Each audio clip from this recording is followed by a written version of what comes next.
Good morning, সুপ্রভাত বন্ধুরা। Psychic reader Devika ঘোষে আমি আপনাদের অনেক স্বাগত জানাচ্ছি। আমি দেবিকা ঘোষ, আপনাদের ট্যারোকার রিডার, আপনাদের বন্ধু। কেমন আছেন? দুদিন পর আমি ভিডিও আপলোড করলাম। জানেন সবাই, আমি তো প্রত্যেকটা সময় আপডেট দিই যে আমার বাড়িতে জন্মাষ্টমী ছিল, ঠাকুরের জন্মদিন, তারপরে গোপালের নন্দ উৎসব। দুটো দিন খুব চাপে গেছে, সবটাই তো আমার একা হাতে করতে হয়। সত্যি কথা বলতে মানে পেরে উঠতে পারিনি, মানে সত্যি রিডিং দেবো যে সেই সময়টুকু পাইনি। মনে হচ্ছিল এই দুটো দিন শুধুই গোপালের। তো গোপালকে ভীষণ ভালোবাসি, বাড়ির ছোট্ট বাচ্চা, সবার বাচ্চা গোপাল। গোপাল আমাদেরকে ভালো লেগেছে। ওর বিশেষ দিনে যদি ওকে একটু খুশি করতে না পারি, ওর বার্থডেটা ভালোভাবে সেলিব্রেট করতে না পারি, তো এটা আমার কাছে একটা ডিসস্যাটিসফ্যাকশন। তো সেই জন্যই আমি যথাসাধ্য চেষ্টা করেছি ওকে ওকে যতটুকু আনন্দ দেবার। আই হোপ ও খুশি হয়েছে, আমি ফিল করেছি। কারণ আমার একটু হয় না, আমি একটু বেশি কাজকর্ম বা ওয়ার্কলোড বেশি নিলেই আমার যেহেতু আর্থারাইটিস আছে, ভীষণ পেইন হয় সারা শরীরে। তো আমি ভীষণ আশ্চর্যভাবে অবাক হয়েছি যে এই দুটো দিন আমি খুব ভালো ছিলাম, আমার কোনো পেইন ছিল না। আমি না খেয়েও ছিলাম, উপোস ছিলাম, যে আমি গোপুকে সেবা না দিয়ে তো দাঁতে কিছু কাটবো না। তো আমার কোনো খিদেই পাইনি, এত আনন্দ লেগেছিল যে আমি কত সুস্থ। এই দুটো দিন আমার ফিলই হয়নি যে আমার শরীর খারাপ বলে বস্তু আছে। আমি জানি না, ভগবানই হয়তো সেই শক্তিটা আমাকে দিয়েছিল। তো আমি ভীষণ হ্যাপি, তাকে ভালোভাবে সেবা দিতে পেরেছি, তার আদর যত্ন করতে পেরেছি। রোজই করি, কিন্তু এই দুটো দিন প্রত্যেকের জীবনে একটা জন্মদিন বলে তো জিনিস থাকে। প্রত্যেকে চায়, মানুষ বলো ভগবান বলো, যে সেই দিনগুলোতে একটু সেলিব্রেশন, তাকে একটু স্পেশালভাবে কিছু করা। তো আমরা করতে পারাতে, আমি স্পেসিফিক করতে পারাতে আমার ভীষণ মনে মনে ভালো লেগেছে। কিন্তু এটাও খারাপ লেগেছে যে আমি তোমাদেরকে ভীষণভাবে মিস করেছি।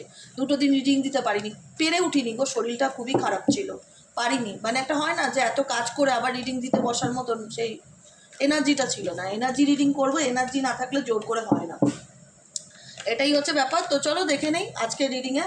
আজকে হচ্ছে 18ই আগস্ট। আজকের কারেন্ট এনার্জিতে তুমি যাকে নিয়ে ভাবছো তার মন মস্তিষ্কে এই মুহূর্তে কী চলছে সেটাই দেখবো।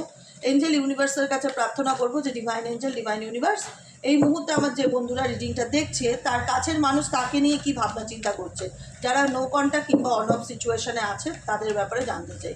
Please divine angel, divine universe, help করুন ও গাইড করুন। I need your help dear angel, archangel Michael. Please divine angel, divine universe, help me and guide me. Angel archangel Michael, please help করুন ও গাইড করুন। Angel archangel Michael, please help করুন ও guide করুন। Angel archangel Michael, please help me and guide me. এই মুহূর্তে আমার যে বন্ধুরা রিডিং দেখছে তার পার্টনারের current feelings at present right now, এই মুহূর্তে সেই ব্যক্তির মন মস্তিষ্কে কী চলছে জানতে চাই। Please divine angel, divine universe, help করুন ও গাইড করুন। Angel archangel Michael, please help me and guide me. Angel archangel Michael, please help করুন ও গাইড করুন। Angel archangel Michael, please help me and guide. Angel archangel Michael, please help করুন ও guide. কি চলছে? ও মাই গড, এক্সপেরিয়েন্সিং আর রিভার্থ। ওকে, কি চলছে এই ব্যক্তির মন মস্তিষ্কে? দ্য ফুল। এই ব্যক্তি কোনো কিছু জীবনে এক্সপেরিয়েন্স থেকে ভীষণ নিউ বিগিনিংয়ের সম্ভাবনা দেখাচ্ছে। তোমাকে নিয়ে কি ভাবছে এই ব্যক্তি? তোমাকে নিয়ে কি ভাবছে? আমার ভিউয়ার্সদেরকে নিয়ে এই ব্যক্তি কী চিন্তা ভাবনা করছে? আমার ভিউয়ার্সদেরকে নিয়ে এই ব্যক্তি কী চিন্তা ভাবনা করছে? এই ব্যক্তি শেয়ারিং, কিছু শেয়ার করতে চায় তোমার সাথে।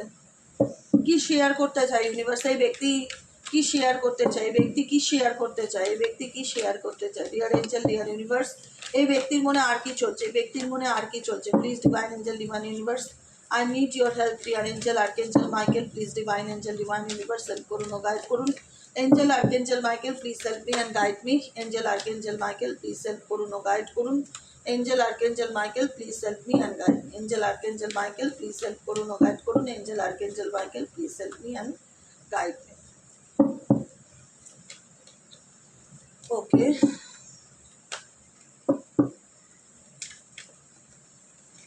ওকে, টোটালিটি বটম অফ দ্য ডেকে আছে টোটালিটির কার্ড অ্যান্ড হচ্ছে পার্টিসিপেশন।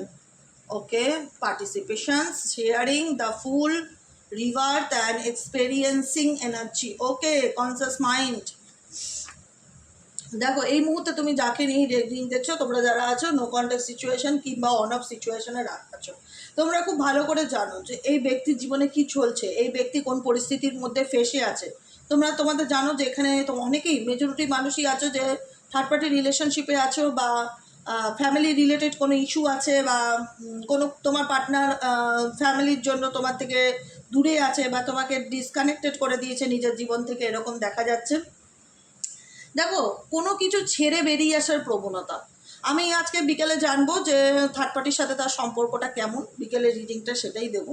অনেকের মনে চলবে এই ছেড়ে বেরিয়ে আসাটা কিসের, কাকে কাকে ছেড়ে বেরিয়ে আসছে, এখান থেকে কিন্তু তোমার পার্সন কাউকে ছেড়ে বেরিয়ে আসছে, ইমোশনালি ডিসকানেক্টেড করছে নিজেকে, কারণ তার জীবনে অনেক এক্সপেরিয়েন্স হয়েছে।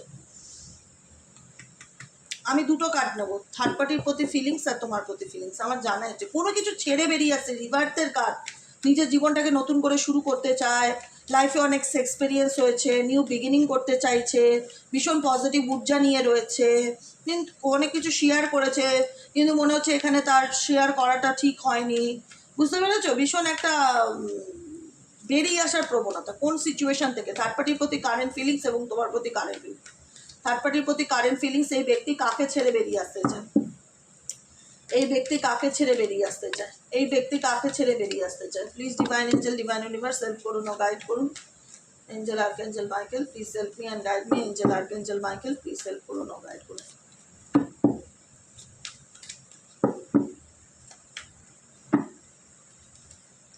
এক্সাকশনস বললাম না, কোনো কিছু নিয়ে অতিরিক্ত মানসিক চাপ, টেনশন ফিল করছে, আন্ডারস্ট্যান্ডিং, আবারও সেই সিচুয়েশন, কাকে ছেড়ে বেরিয়ে আসতে চায়। থার্ড পার্টির প্রতি তার কারেন্ট ফিলিংস, কারেজ, কোনো কঠিন পরিস্থিতি আছে যেটা থেকে উঠে বেরোতে চায়, গোয়িং উইথ দ্য ফ্লো, সিচুয়েশনের সাথে চলার চেষ্টা করছে বর্তমান কারেন্ট এনার্জিতে, কোনো কিছুর থেকে বেরিয়ে আসতে চায়। কাকে ছেড়ে বেরিয়ে আসতে চায়? স্লোয়িং ডাউন, ধীরে ধীরে বেরিয়ে আসতে চায়। বারবার বলছি বেরিয়ে আসার এনার্জি তোমার পার্সেন্টের টু মাচ বেশি। অ্যালোননেস, এই মুহূর্তে তোমার পার্সন যে নিজের ফিলিং অনুভূতিগুলোকে কারোর কাছে শেয়ার করতে চাইছে সেটা নয়, হারমিট এনার্জি দেখতে পাচ্ছি, নিজের মতন নিজে থাকা, নিজের সাথে নিজে কানেক্টেড। এই মুহূর্তে তিনি কিন্তু কারোর সাথে কানেক্টেড হতে চাইছে না, কারোর সাথে কথা বলতে চাইছে না, নিজের এনার্জিকে কন্ট্রোল করার চেষ্টা করছে, নিজের ইমোশনসকে কন্ট্রোল করার চেষ্টা করছে, জীবনের নেগেটিভিটিগুলোকে লেট গো করতে চাইছে। এবং পাস্ট লাইফ, অতীতের সম্পর্ক, পাস্ট লাইফ, কার্মিক কোনো পার্টনার এই ব্যক্তির জীবন থেকে থাকলে সেটার থেকে, কার্মিক পার্টনার তুমিও হতে পারো, কার্মিক পার্টনার ফ্যামিলি হতে পারে, বা এক্সট্রা ম্যারিটাল কোনো সম্পর্ক, বা আদার্স বিবাহ বহির্ভূত সম্পর্কের বাইরে যে কেউ হতে পারে, যে কোনো সম্পর্ক। তৃতীয় ব্যক্তি যদি কোনো পাস্ট লাইফ কানেকশন হয়ে থাকে, সে তৃতীয় ব্যক্তি থেকে এই ব্যক্তি লেট গো করতে চায়, বেরিয়ে আসতে চায়। বা তুমি যদি কার্মিক পার্টনার হয়ে থাকো, মনে হয় যে আমি কার্মিক পার্টনার, তাহলে তোমার থেকে এই ব্যক্তি দূরে থাকতে চাই। এখানে পাস্ট লাইফ রিলেশনশিপ থেকে তোমার পার্সন ছুটকারা পেতে চাইছে, ছুটকারা, বা প্রত্যেকটা কার্ডই একই বলছে, প্রত্যেকটা কার্ড স্লোয়িং ডাউন, দেখো ধীরে ধীরে বেরিয়ে আসছে। পাস্ট লাইফ রিলেশনশিপ থেকে, পাস্ট লাইফ সম্পর্ক থেকে এই ব্যক্তি ধীরে ধীরে বেরিয়ে আসছে, মুভিং ডাউন, স্লোয়িং ডাউন, ধীরে ধীরে পাস্ট লাইফ সম্পর্ক থেকে বেরিয়ে আসছে। এই ব্যক্তির মনের মধ্যে কি চলছে? এই ব্যক্তি এই মুহূর্তে নিজের এনার্জিকে পুরোপুরি টোটালি কন্ট্রোল করার চেষ্টা করছে, নিজের ইমোশনস ফিলিংস কোনো কিছুই কারোর কাছে এক্সপ্লেইন করতে চায় না বা শেয়ার করতে চায় না, নিজেকে ভীষণভাবে নিয়ন্ত্রণ করতে পারে। XYZ যাকে নিয়ে তুমি রিডিংটা দেখছো, সে ডেফিনেটলি মনে হচ্ছে যে এখন থার্ড পার্টি প্রবলেম বা কার্মিক সম্পর্ক বা পাস্ট লাইফ রিলেশনগুলো তার জীবনের ঝামেলা ছাড়া কিছুই না। সে যে এই ঝামেলাগুলোর মধ্যে বহু বছর ধরে ঝুলে আছে, আর ঝুলে থাকতে যায় না, এই মেন্টালি কনফ্লিক্টগুলোর মধ্যে থেকে, সেগুলোর থেকে সে বেরিয়ে আসতে চায়। এই দেখো আন্ডারস্ট্যান্ডিংয়ের কার্ড, সে বুঝতে পারছে যে সে কোন পরিস্থিতির মধ্যে আছে, সেটাকে ওভারকাম করে সে বাইরের দিকে আসতে চাইছে, এবং সেই জন্য নিজেকে মোটিভেট করছে। এই ব্যক্তি প্রত্যেকটা মুহূর্তে নিজেকে মোটিভেট করছে যে না না আমি পারবো, যতই টাফ অ্যান্ড ডিফিকাল্টি ফিল হোক না কেন, এই সিচুয়েশন আমাকে জীবনে অনেক কিছু লাইফ লেসন্স দিয়েছে, এখান থেকে আমাকে নতুনভাবে মাথা তুলে বাঁচতেই হবে, এই কঠিন পরিস্থিতি থেকে নিজেকে বার করতেই হবে। এবং দেখো রিভার্সের সাথে মিনিং কিন্তু অনেকটা সিমিলার, রিভার্সের সাথে মিনিং কিন্তু অনেকটা সিমিলার। পুনর্জন্ম, নতুন করে নিজেকে আবার দাঁড় করানোর চেষ্টা, নতুন করে নিজেকে মাথা তুলে বাঁচার চেষ্টা। এই দেখো এই দুটো পরিস্থিতি কিন্তু খুব টাফ অ্যান্ড ডিফিকাল্টি, কঠিন পরিস্থিতি। এবার তোমার পার্সনের মনের মধ্যে না ভীষণ আত্মবিশ্বাস এবং কনফিডেন্স আমি দেখতে পাচ্ছি, যে কোনো কিছুতে ভীষণ রকম, মানে জেদও আছে প্রচণ্ড রকম, মানে জেদ এনে অনেকে হয় না জেদের বসে অনেকে অনেক কিছু করে। তো এই যে সিচুয়েশন, এই যে টাফ অ্যান্ড ডিফিকাল্টি, যেখানে নিজেকে আবার খারাপ পরিস্থিতির সাথে দাঁড় করিয়ে মাথা তুলে বাঁচা, কঠিন পরিস্থিতি থেকে উঠে দাঁড় করানো, এটা তোমার পার্সনের জেদ এবং আত্মবিশ্বাস, এই দুটো। কারণ তোমার পার্সন XYZ যাকে নিয়ে আছো, সে কিন্তু টোটালি বুঝতে পারছে যে সে কোন পরিস্থিতির মধ্যে ঝুলে আছে, সেখান থেকে ডেফিনেটলি বেরোতে চায়, কিন্তু কিছু না কিছু ক্ষেত্রে অনেকের পার্সন খুব অবস্টিক্যাল ফিল করে, সে যে বেরোতে চায় না, একদমই নয়। পাস্ট লাইফ কানেকশন থেকে তোমার পার্সন বেরোতে চায়, যে কারণে এই পার্সন টোটালি এখন সোল সার্চিং এনার্জিতে আছে, যেখানে দাঁড়িয়েছে নিজের প্রবলেমগুলোকে কারোর সাথে শেয়ার করছে, কাউকে বলছে প্রবলেমগুলোকে বলছি, কিন্তু হ্যাঁ আমি কি বলছি, ফোকাস করবে। আমি বলছি তোমার পার্সন যে সমস্যাগুলোর মধ্যে দিয়ে যাচ্ছে, সেই সমস্যাগুলো কাউকে সে এক্সপ্লেন করতে চায় না, কারোর কাছে বলতে চায় না। সে নিজের প্রবলেমের সাথে নিজেকেই নিজে প্রশ্ন করছে, নিজের ইনটিউশনকে ফলো করছে। কারণ এখানে সাবকনসিয়াস মাইন্ডের কার্ড আছে, যেখানে দাঁড়িয়ে দেখা যাচ্ছে এই ব্যক্তি কিন্তু কারোর সঙ্গে নিজের প্রবলেম শেয়ার করছে না, নিজেকে নিজে বারবার প্রশ্ন করছে যে আমি এই সিচুয়েশনে আছি। ইউনিভার্সের সাথে কানেক্টেড হচ্ছে না, এখানে সাবকনসিয়াস অ্যান্ড অ্যালোননেস ইন্ডিকেট করছে যে নিজের সাথে কানেক্ট হওয়া মানে ঈশ্বরের সাথে কানেক্ট হওয়া। এটা আমি মনে করি। আমি কেন বলি যে প্রত্যেকটা মানুষের উচিত নিজেকে অন্তত 1 ঘন্টা সময় দেওয়া, নিজেকে প্রশ্ন করা, ফোনটাকে সুইচ অফ রাখো, সাইলেন্স রাখো, রেখে নিজের সাথে নিজেকে সময় দাও। নিজেকে প্রশ্ন করো তুমি কি করবে, আপকামিং দিনে তোমার কি করা উচিত। তোমার প্রত্যেকটা ওই মানুষের অন্তরে, যারা ভালো মানুষ তাদের অন্তরে ভগবানের বাস থাকে। আমি মনে করি ইনটিউশন অন্তরাত্মা সবাইকেই দেয়। মানুষের মধ্যে না খারাপ কিছুই না, মানুষ নিজেকে নিজে দূষিত করে। লোকেরটা দেখে হিংসা করা, লোকেরটা দেখে জেলাস ফিল করা, ও ভালো আছে। আজকাল না কেউ কারোর ভালোটা সহ্য করতে পারে না। আমি এই জিনিসটা দেখছি তো, মানে এইসব কাজের সাথেই তো আলটিমেট আমি যুক্ত। আমি দেখেছি কেউ সুখে শান্তিতে স্বামী নিয়ে ঘর করছে, ফ্যামিলি মেম্বারের জ্বালা হচ্ছে, পেছন থেকে ম্যানুপুলেট করছে, হিংসা করছে, ইচ্ছাকৃত করে, ইন্টেনশনালি। এগুলো খুব খারাপ লাগে। আরে তুমি কারুর মুখের ভাব চিনিয়ে নিয়ে তুমি কোনোদিনও ভালো থাকতে পারবে? কোনোদিনও ভালো থাকা যায় না। আজকে ইন্টেনশনালি তুমি হয়তো কারোর সাথে পাচেই নেই, কিন্তু তোমার ইন্টেনশনালি এমন কিছু মানুষজন আছে তোমার সারাউন্ডিং যারা ইচ্ছাকৃত তোমার সংসারটাকে নষ্ট করার চেষ্টা করে বা তোমার রিলেশনশিপটাকে ব্যস্ত দেওয়ার চেষ্টা করে। ভাবে কি বিশাল কিছু, মানে এগুলো কিছু না, এগুলো আলটিমেট জেলাস, হিংসা, আলটিমেট জেলাস, হিংসা যারা মানুষের ক্ষতি করে না। মানুষের ক্ষতি তখনই করে যখন সে হিংসা অনুভব করে। এই হিংসাটা তো ভালো জিনিস না, এটা তো একটা নেগেটিভিটি। এগুলো তো সব পাপের খাতায় জমা হয় না। তো এটাই বলবো যে তোমার পার্সন কনসিয়াস মাইন্ডে বুঝতে পারছে তার জীবনে কি চলছে বা কোন পরিস্থিতির মধ্যে দিয়ে যাচ্ছে, যেটা থেকে সে প্রত্যেকটা মুহূর্তে এটা ভাবে যে আমি কি করলে এই সিচুয়েশন থেকে বেরোতে পারবো, কি করলে আমার লাইফে একটা সলিউশনের জায়গা আসবে। যেগুলো ভেবে ভেবে তোমার পার্সন এই মুহূর্তে প্রচণ্ড এক্সাপশনস ফিল করছে, মেন্টালি স্ট্রেস, মানসিক চাপ টাফ অ্যান্ড ডিফিকাল্টি পরিস্থিতির মধ্যে দিয়ে যাচ্ছে।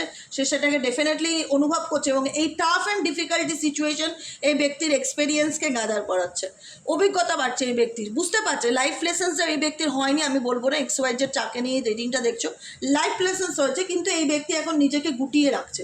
সে একটাই মোটো যে আমাকে এই খারাপ সময় থেকে উঠে দাঁড়াতে হবে, আমাকে ভালো থাকতে হবে, আমাকে নিজের ভালো থাকাটা খুব ভালো বোঝে। এখানে যাকে নিয়ে রিডিং দেখছো ডেফিনেটলি বলবো খুব সহজে ওভারকাম করার চেষ্টা করে।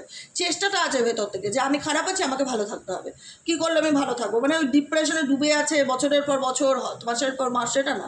ওভারকাম করে বেরিয়ে আসার খুব সহজেই একটা চেষ্টা বা ইচ্ছা প্রবণতা তার মধ্যে থাকে। সহজে যে কোনো জিনিসকে লেট গো করতে পারে, গোয়িং উইথ দ্য ফ্লো, অ্যাকসেপ্টেন্সের একটা ব্যাপার আছে যে আমরা অনেকেই আছে অ্যাকসেপ্ট করতে পারি না। আমাদের সঙ্গে জীবনে যা দুর্ঘটনাগুলো ঘটে না, সেগুলো আমাদের মেনে নিতে প্রবলেম হয়। আমরা বছরের পর বছর লেগে যায় সেই জিনিসটাকে অ্যাকসেপ্ট করতে যে হ্যাঁ এটা আমার সাথে ঘটেছে। আমরা বারবার খালি কোশ্চেন মার্ক তুলি, হয়নি কেন, হলো না কেন, পেলাম না কেন, কেন করলে, কেন কেন কেন কেন কেন। এইটা হচ্ছে আমাদের অ্যাকসেপ্টেন্সের প্রবলেম, যেটা তোমার পার্সনের মধ্যে এসে গেছে যে ঠিক আছে যা হয়েছে হয়েছে, ডেস্টিনিতে ছিল, কিছু করার নেই, গোয়িং উইথ দ্য ফ্লো, সিচুয়েশনের সাথে চলতে হবে। এখন তার আমি সিচুয়েশনের এগেনস্টে গিয়ে কিছু করতে পারবো না, অ্যাকসেপ্ট দিস সিচুয়েশন। অতএব চলো সময়ের সাথে সাথে তাল মিলিয়ে চলো।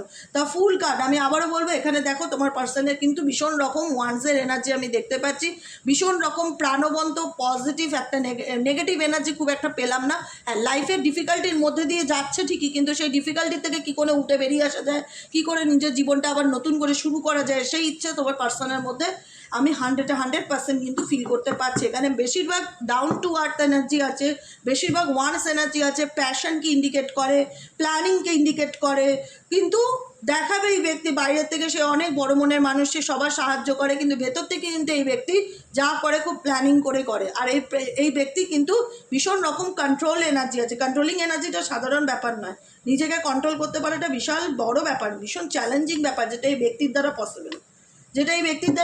এই ব্যক্তিকে দেখলে তোমাদের মনে হবে এই ব্যক্তির জীবনে কিসের রিগ্রেট, এ তো ভালোই আছে, রিল্যাক্সে আছে। দেখো এই ব্যক্তি এটা নিজের ভালো থাকাটা যার স্বাধীনতা। আমি যদি মনে করি আমি নিজেকে কষ্টে রাখবো, তুমি রোজ রাখতে পারো, তোমাকে কষ্টে রাখাটা তুমি নিজেকে কষ্টে রাখবে না আনন্দ রাখবে সেটা তোমার চয়েস। তাই না? তুমি নিজেকে কষ্টে রাখবে না আনন্দে রাখবে সেটা তোমার চয়েস। এই ব্যক্তির চয়েস কিন্তু আলাদা। এই ব্যক্তি কিন্তু ওই যে ডিপ্রেশনে ডুবে গেলাম, হতাশায় ভেসে গেলাম, চোখের জল নাকের জল পড়ছে, মন খারাপ করছে, সেরকম খুব একটা আমি এই ব্যক্তির ক্ষেত্রে ফিল করতে পারি না। ডেফিনেটলি এই ব্যক্তি সাইলেন্স থাকে, কোনোরকম কোনো অ্যাকশন নেয় না, খুব চালাক চতুর, সহজে বুঝতে দেয় না এই ব্যক্তির জীবনে কী চলছে। এই ব্যক্তির পাস্ট অনেক হজবরল। এই ব্যক্তি যে পাস্ট সম্পর্ক বললাম না, যেটা থেকে এই ব্যক্তি বেরিয়ে আসতে চাইছে, এই ব্যক্তির পাস্ট কিন্তু খুব হজবরল। যে কারণে এই ব্যক্তি না যতই কঠিন পরিস্থিতির মধ্যে দিয়ে যাক না কেন, এই জেদ এনাকে টিকিয়ে রেখেছে। আমি আজকে একটা কথা বলবো, XYZ এই পার্সনের জেদ এই ব্যক্তিকে টিকিয়ে রেখেছে। মানে ভাঙবো তবু তো মচকাবো না, এরকম একটা ব্যাপার। যতই কষ্ট হোক, যতই প্রবলেম ফেস করি না কেন, তবুও মুখ ফুটে বলবো না যে আমার মধ্যে কি চলছে। দেখাবো যে সব কিছু ওকে অ্যান্ড ফাইন, আমার তো কোনো প্রবলেম নেই, আমি তো ভালো আছি, আমি তো হ্যাপি আছি। এরকম শো অফ করবার মতন এনার্জি, পজিটিভ থাকার এনার্জি দেখো চেষ্টা করছে এই ব্যক্তি। XYZ আমি জানি না কজনের সঙ্গে রিডিং রেজোনেট করবে, কিন্তু এই ব্যক্তি ডিপ ডার্ক নেগেটিভ থটস নিয়ে বেশিক্ষণ বসে থাকা, হ্যাঁ এই ব্যক্তির জেদ, এই ব্যক্তির আমি একটা বলবো জেদটা হচ্ছে এনার জীবনের প্রধান অস্ত্র, যেটাতে ইনি সব কিছু কন্ট্রোল করতে পারে। আমরা অনেকেই আছি নিজেদের ইমোশনসকে কন্ট্রোল করতে পারি না, কাছের মানুষকে দেখলে চোখের জল চলে আসে, কষ্ট পাই, কেঁদে ফেলি, বলে ফেলি যে তুমি আমার সাথে কেন করলে এরকম, এক্সেট্রা এক্সেট্রা এক্সেট্রা। এই ব্যক্তি মাথার উপর দিয়ে ঝড় চলে যাক, ভগবানের জীবন থেকে সব কিছু কেড়ে নিই, এর মধ্যে এত সহ্য শক্তি যে এ মরে যাবে তবুও তোমাকে সে বলবে না যে আমার কষ্ট হচ্ছে। এই ব্যক্তির মধ্যে এতটাই ইউনিভার্স দেখাচ্ছে যে ম্যাচুরিটি বা কোনো কিছুর বুদ্ধি বা কোনো কিছু সম্পর্কে বোঝার মতন ক্ষমতা এতই এসছে। শুধু রেবেল মানে জেদ প্রকাশ, নিজের জেদকে, নিজের ইচ্ছেকে, নিজে কোনো কিছু কারুর কাছে মাথা নত করবো না, কারুর কাছে মাথা নোয়াবো না, কাউকে নিজের ফিলিংস বলে নিজেকে দুর্বল প্রকাশ করাবো না। যতই আমার জীবনে যেরকম সিচুয়েশন থাকুক না কেন, যতই আমাকে জীবনে ব্যালেন্স করে চলতে হোক না কেন, যতই আমি টাফ অ্যান্ড ডিফিকাল্টি থেকে বেরিয়ে আসার চেষ্টা করি না কেন, কাউকে কিচ্ছু বলবো না। স্পেসিফিক ফর তোমাদের যেরকমই সম্পর্ক থাক না কেন তোমাদের সাথে, ঠিক আছে, দ্য লাভার্সের কার্ড, তোমাদের সাথে যতই ভালোবাসার সম্পর্ক থাক না কেন, এই ব্যক্তি কিন্তু পাস্ট লাইফ কানেকশন থেকে ডেফিনেটলি বেরিয়ে আসতে চায়। এবং এই ব্যক্তি বর্তমানে যে সিচুয়েশনগুলো ফেস করছে সেগুলো কখনো এই ব্যক্তি মুখ ফুটে তোমাকে বলতে চায় না বা তোমাকে এক্সপ্রেস করতে চায় না। তোমাকে কেন, কাউকেই না। এই ব্যক্তি নিজেই জানে তার মধ্যে কি চলছে, সত্যি কথা বলবো, কিন্তু দেখায় সে খুব ভালো আছে, তার জীবনে কোনো প্রবলেম নেই, সে ব্যালেন্স করে চলছে, সে হ্যাপি আছে, সে লেট গো করছে, মানে একটা ক্লাসি মুড, ঠিক আছে চলো কিছু হয়নি তো ফাইন, এরকম একটা ব্যাপার। কিন্তু আমি বলবো ভেতরে ভেতরে এই ব্যক্তি প্রচণ্ড রকম মানসিক পরিস্থিতি, মানসিক অশান্তির মধ্যে দিয়ে ভুগছে, যেটার থেকে সার জীবনে এখন কিছুই করার নেই এরকম সিচুয়েশন। এবং প্রত্যেকটা সিচুয়েশনে তার একটাই কথা, আমি এখান থেকে কি করলে বেরোতে পারবো, শুধু সেইটুকুনি রাস্তা দেখাও ভগবান, কারণ আমি বুঝতে পারছি না এই সিচুয়েশন থেকে আমি কি করে বেরোবো। একটাই গাইডেন্স, তোমার পার্সন কোনো পাস্ট লাইফ কানেকশন থেকে ডেফিনেটলি বেরোনোর জন্য ওয়েট করছে, ওয়েটিং লিস্টে দাঁড়িয়ে আছে, যা আমাকে রাস্তা দেখাও ইউনিভার্স, আমি সিচুয়েশন থেকে কী করে বেরোবো, বেরোনোর জন্য একটা পা বার করে রেখেছে। কিন্তু জানি না কতজনের পার্সন এই সিচুয়েশন থেকে বেরিয়ে এসে আর কতজনের পার্সন বেরোতে পারেনি, কিন্তু বেরোতে চায়। তার সোল তাকে বলে, তার ইনটিউশন তাকে বলে, তার